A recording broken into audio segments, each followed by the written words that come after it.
Tonight on Business Live, former Finance Minister Seth Terkper sounds the alarm of further downgrading of Ghana's credit ratings in the next round of review if macroeconomic indicators do not improve. Just going down, south, as they say, then what it means is possible that, we may be in for further, downgrades, when the next round of ratings, come in.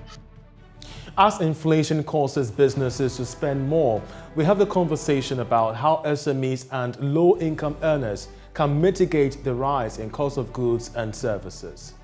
Plus, reviving ailing economy, the Vice President, Dr. Mahmoud Bawumia, calls for support to public institutions in Africa from the negative impact of COVID-19 and Russia's war on Ukraine.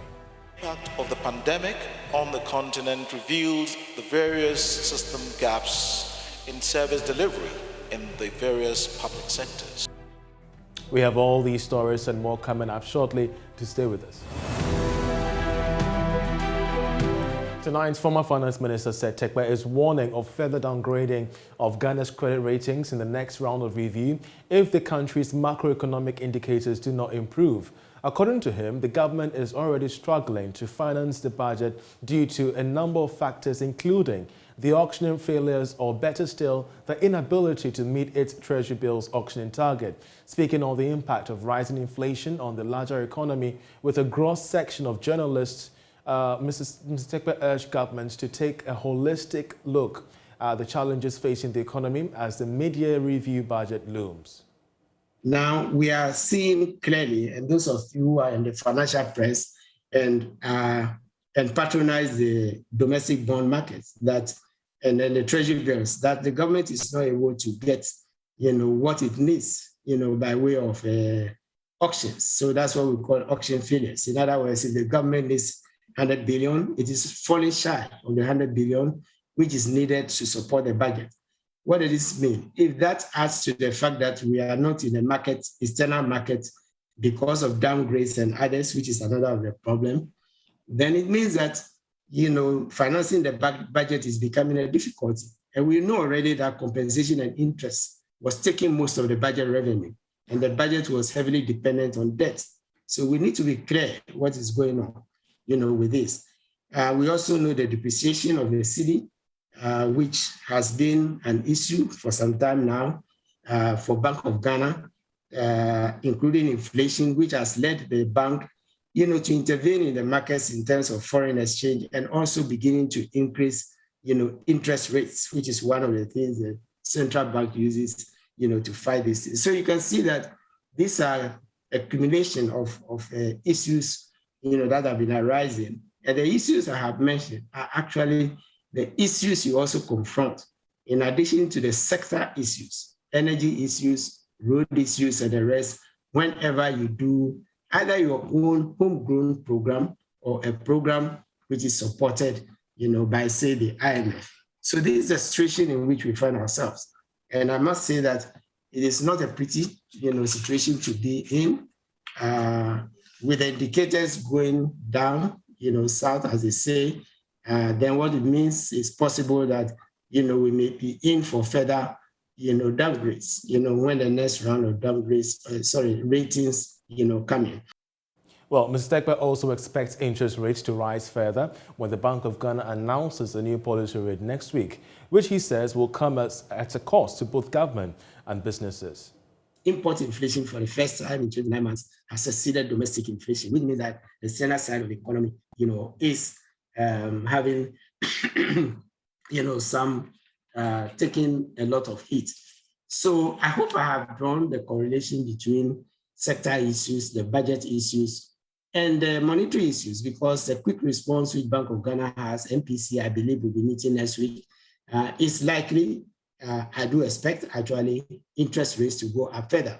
And that would be a high cost to government when it goes to the domestic market to borrow, a high cost to private sector, because government is unable to compete with the private sector based on its offers, and that would have an effect, and a high interest cost also goes into the production cost, and doing business, in the country. So I would hope that, this would prompt, our legislators in particular to take a critical look as we go into mid-year review. Now, interest rates continue to surge ahead of the expected hike in the policy rate of the Bank of Ghana from 17%. This is expected to increase the cost of doing business in the country further due to the rising cost of credit. Charles Nixon-Yeboah looks at the current Treasury bills auctioning and has more. Interest rates on the money market keep rising on the back of rising inflation rate as well as some perceived risk in the Ghanaian economy, particularly on the fiscal front. Investors have been expressing concern regarding government spending in the last 1.5 years, and that has affected inflation and again has also affected interest rate because government to a larger extent is struggling to mobilize funds on the money market. If you compare from January till date, interest rates have gone up by a little over 4%, which many analysts will express much concern about. The last auctioning, we saw the 91-day rate going up a little over 18%. That of the 182-day bill was doing a little over 19%, whereas the one-year bill went for a little over 21%, and that means that cost of credit will go up. Banks usually factor in interest rate as well as inflation rate in pricing their loans. The figures from the central bank indicates that once again government failed to meet its target in terms of the sale of the short-term instrument, whilst government was looking for a little over 1.9 billion cedis, it got about 1.3 billion cedis. We expect the Monetary Policy Committee of the Bank of Ghana to increase the rate. Some are talking about 50 basis points, others are talking about 100 basis points. But the major decision to be taken by the central bank is to ensure that money supply is reduced in circulation. Charles Nixon there. Well, the International Monetary Fund, IMF, is calling for tough measures to check the rising inflation rate. Inflation for the month of April hit 23.6%, the highest in 18 months. Responding to a question from Washington, D.C. in the United States, Director of the IMF's Africa Department, Abebe Selassie, expressed concern about how the rising rate could destabilize Ghana's economy. If it threatens to accelerate. Why? Because inflation will erode the living standards of the poorest the most, right? So some action there is going to be needed. Action that's going to be detrimental, could be detrimental to growth recovery. So some very difficult trade-offs. Now, what can help? I think, first and foremost, looking at what internal resources there are to make sure that they're being allocated to the highest priority areas at this moment. I think, maybe more robust social protection programs in those geographic areas and those sectors of the economy where poverty has gone up. And that kind of emphasis, I think, is going to be really, really important. We'll still stay with issues regarding trade. I think this time around, government has revealed plans to anchor industrialization with the establishment of a petrochemical industry. According to the Minister of Trade and Industry, Alantra Martin, this is to support the local auto industry and add value to Ghana's oil resources. He was speaking at the launch of the 75th anniversary of Deloitte Ghana, of which we have more in this report. And Industry Minister Alantra Martin at the event indicated that government is aggressively pushing for the development of an integrated bauxite and aluminium industry. This, according to him, is to add value to Ghana's bauxite before exported. He added that government is on course with respect to its industrialization agenda through various reforms done at various sectors of the economy. We are also aggressively pursuing an agenda to develop an integrated bauxite and aluminium industry. For many years, we've been shipping across our borders our bauxite without adding value. And for the first time, government has set up a corporation and an authority that is developing the full value chain from bauxite to alumina to aluminium.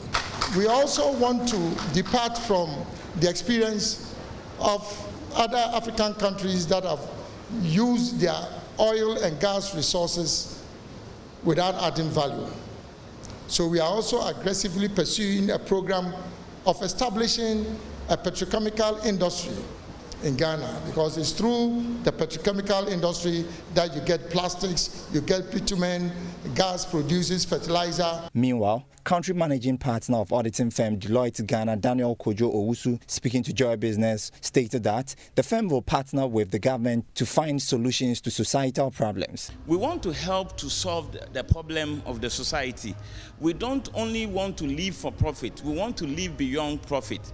And you would have also seen the things that we talked about, and some of the things, the examples that I cited. What we want to do is to get closer to the communities where we live. We want to be able to work and partner with the communities, partner with the environment. We partner with the government so that we can drive to solve the problem of the society, and not only to live to make income, but to make an impact that matters on the society. Deloitte Ghana, since its inception in Ghana, has supported other sectors of the economy.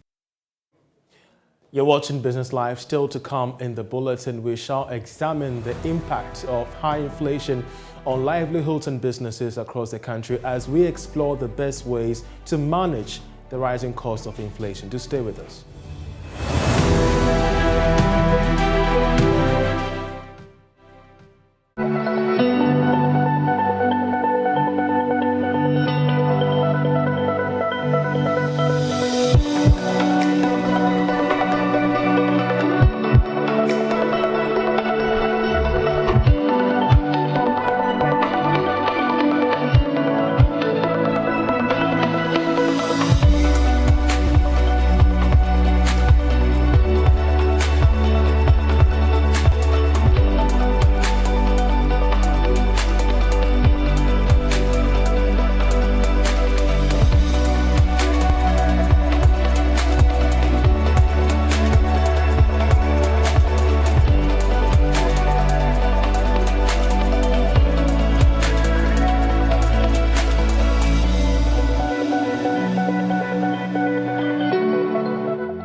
Now, the Vice President, Dr. Mahmoud Bawumia, has stressed the need for support to public sector institutions in reviving Africa's economy from the ravages of COVID and the Ukraine-Russia war. Speaking on behalf of the Vice President at the 3rd Africa Public Sector Conference and Awards, Senior Advisor Professor Kweku Appiah-Edu said the performance of the public sector is critical to the growth of the private sector and the economy at large. Here's a report. A number of top public institutions and public servants across Africa, including the Volta River Authority, the Food and Drugs Authority, and other institutions from the continent, were celebrated at the 3rd Africa Public Sector Conference and Awards. According to the Vice President, both public and private sector need each other in order to complete the transformation of the economy. Senior Special Advisor Professor Kweku Appiah-Edu spoke on behalf of the Vice President under the theme, Repositioning Africa's Public Sector for Sustainable Development. The impact of the pandemic on the continent reveals the various system gaps in service delivery in the various public sectors. This led to an informed decision by some heads of state to embark on reforms and new policies to mitigate the shortfalls in the various public sectors. Proficiency through digitalization and swift uninterruptible systems have been amongst justifications for public sector reforms. In what concerns Africa, this has been based on the assumption that public sector reforms which will make the state efficient, effective, responsive, accountable, and productive are necessary conditions for the continent's development. Head of Local Government, Dr. Nana Atu-Arthur, explains that efforts are being made to reposition the public sector to revive the economy. I can say, yes, the public sector needs to be recognized. The public sector, in a way, we call it the engine of growth. Whatever the private sector is actually capable of doing is on the policies at the back of the public sector. Talk about the civil service. Talk about local government service. That is where the policies all come to the fore, and that the private sector really takes advantage of whatever goes on. Whatever we have seen here today, I'm so happy. We've done so well. Particularly local government service hasn't been recognized as one of the best local government service delivery in Africa. Aside from the Vice President, who received an outstanding award for his key role in digitizing the public sector, other heads of public institutions, senators, were honored. You're still watching Business Live. Now, with inflation for April 2022 reaching 23.6%, the highest since 2004, the rising cost of transport fares, food prices, and utility hugely contributes to the soaring rate. Today on Business Live, we interrogate the effect of rising inflation on low-middle income earners and how they can manage in such times. Joining me to discuss is Chief Finance Officer of the Valley View University, Dr. William Zipra, as well as two public sector workers who will share the experiences with us. I want to start off with you, Doc. First of all, with an inflation spike of 23.6% in April, how better off are low and middle income earners from your perspective? Thank you very much for calling me. I think that the situation is not very good and it's not pleasant. We have seen that price of goods and services are going up, and what it means that the income levels of lower and middle income earners, their purchasing power is going to be reduced. In fact, for them to be able to find a living, most of the times we talk about budget control, but this is a time for middle and lower income earners to move from budget control to cash management. There is a difference. So there's a difference between budget control and cash management. Hold on to that thought for me, Doug, because we have Mohammed Inusa and Bukari Delphia joining us. They are public sector workers, so you could understand their relation, to their situation as workers in the country. I want to start off with you, Mohammed. You've been working for the past few years, and I believe that you have a clear appreciation of trends regarding the cost of living and the standards of living as well. How are you keeping up in these times? Yes, thank you very much for having me. Indeed, honestly, I must say, things are not good at all the rise cost of living, increase in cost of items on the markets, cost of fuel has worsened the plight of the average Ghanaian, especially with those are the low income and the middle income levels. All right, Mohammed, I want you to paint me a clear picture. When you say things are not getting better, help me appreciate if, let's say, you were spending 100 cedis each and every week for your household, how much are you spending now compared to last year in May? Yes, in terms of household expenditure, for me, it has more than doubled. For example, last year, we used to purchase a bag of maize less than 200 Ghana cedis. As we speak now, a bag of maize is 300 plus. Cost of even transporting whatever you buy from the markets to the home has also more than doubled. On daily basis, you move from the house to the workplace, and this cost has also more than doubled. And here is a case over this period, there has not been any increase in the amount of money that comes in your income. How much do you earn each month?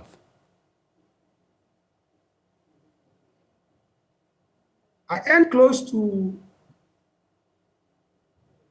1,700. And if you look at this amount over the period and you look at the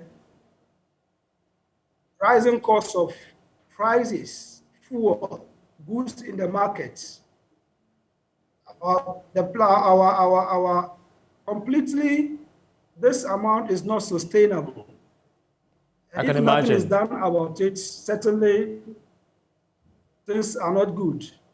Indeed, Mohammed, we're It's grateful very that I could share. important. We're grateful that I could share your experience with us. 1,700 cedis. Doc, you heard him clearly. The kind of predicament he finds himself in economically. In your practical way, how can the working class and small, medium-sized businesses mitigate the impact of such a high inflationary environment on their businesses and households like that of Mohammed? Thank you. So, as I've mentioned, I spoke about cash management. So in period of high inflation, we have to manage our cash very well. So for someone like Mohammed, I would like to tell Mohammed that don't keep any money uninvested. Don't let your money just be in your hand or be on your mobile wallet without any yield and interest. A small amount of money, you need to find a secured investment vehicle so that you can earn a little interest to be able to cover some of expenditure. Also, it requires for a life change, style change experience, especially if you used to pay for DSTV, is it a time to switch to multi-TV, which is a free channel, because you reduce your expenditure. And secondly, if you leave your lights on or your utility bills, you have to find a way to control the utility bills. They are mentioning of over 100% increment in utility bills. You also need to plan your life that it is not all rounds or trips that you need to take. Plan who to visit at what time so that you save money on transportation, because transportation is going up. For businesses, it is the time that businesses move from having money in their current account, non-interest bearing account, into interest bearing account. And also, if you have a business, this is the time that you have to collect your receivables.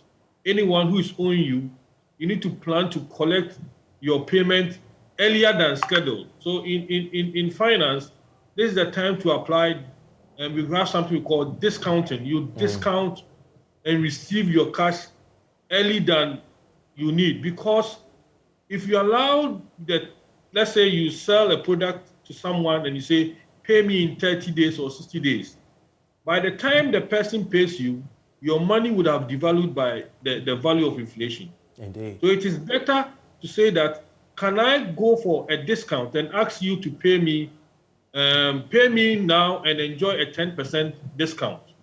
In that case, you will save, if you look at inflation is 23%, and you give a 10% discount, you are saving almost a 13.5% against inflation. So this is the time that if you have a business, you will be thinking of giving discount to receive your receivables or money earlier than scheduled. This is also not, if you are in business, this is not the time to give long-term credit. You need to find way to give short-term credit, and even if possible, you do cash-on-cash transaction, because by next month, or let me take example, in March, inflation was 19.2. Just in April, 23.6. It means that your money, any money you have in your hand, has devalued by 5.1%. So it is the time that we sell things on cash basis, not on credit line basis. So for businesses, this is how to be able to mitigate yourself against inflation, so that your business or the money or in your hand will not devalue against inflation. Impressive. Dr. William Tupura, we're so grateful for this piece of advice. I believe that businesses and households alike have taken notice of your financial knowledge. We're grateful once again. Here's the Chief Finance Officer at the Valley View University, helping us understand the best ways by which we can manage rising inflation from our business perspective and from the perspective of our households. That's how we end Business Live. For more news, please log on to myjoyonline.com. I'm Charles Ayitey. Many thanks for watching.